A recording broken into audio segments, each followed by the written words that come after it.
వెనకున్న వాళ్ళని చూసుకొని ముందుకొచ్చిన వాడిని కాదురోయ్, వెనక ఎవడు లేకపోయినా ముందుకి రావచ్చు అని ఎగ్జాంపుల్ సెట్ చేసిన వాడిని.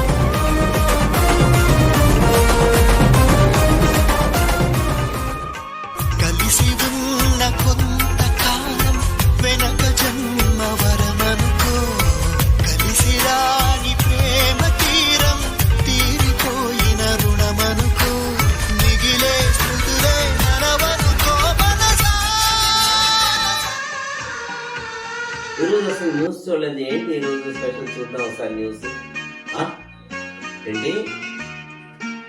మా కాల్ వస్తే ఓటీపీ చెప్తే 5 లక్షలు మాకు బ్యాంక్ లో పడుకుతాయా?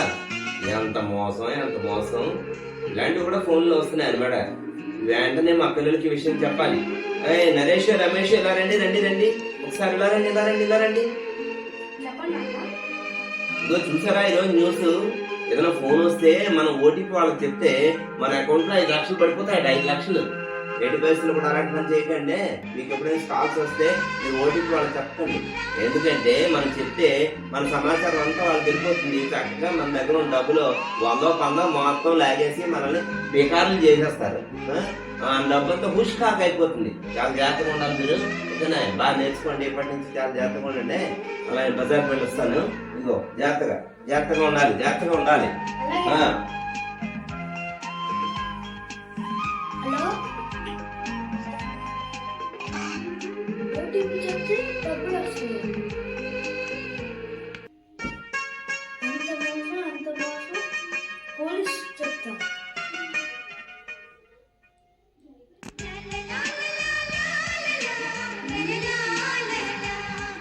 హలో,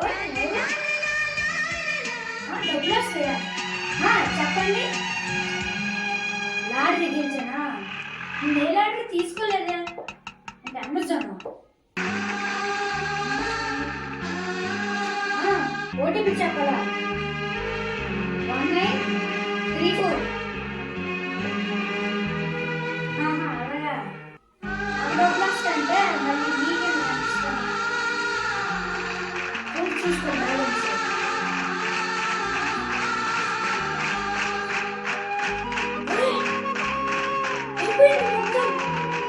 హలో,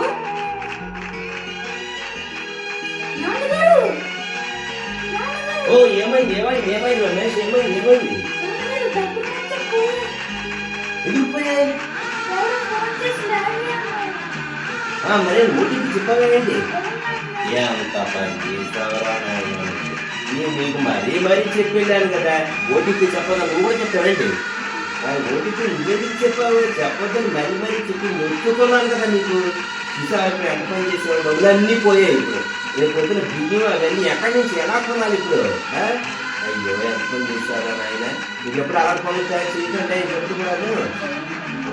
ఎప్పుడైనా చేయకండి. చేసామంటే మనం మొత్తం విధానం అయిపోతాం. జాగ్రత్తగా ఉండండి, జాగ్రత్తగా ఉండండి. అదే ఫ్రెండ్స్, ఇక కూడా ఇలా ఎప్పుడు కూడాను ఎవరికి మీకు కాల్ వచ్చిందంటే ఓటీపీ సరిగ్గా చెప్పకండి. దయచేసి చెప్పారంటే మీరు మాలాగే డబ్బులు కోల్పోతారు. అప్పుడు ఎవరు కూడా మనల్ని సేవ్ చేయలేరు. ధన్యవాదాలు.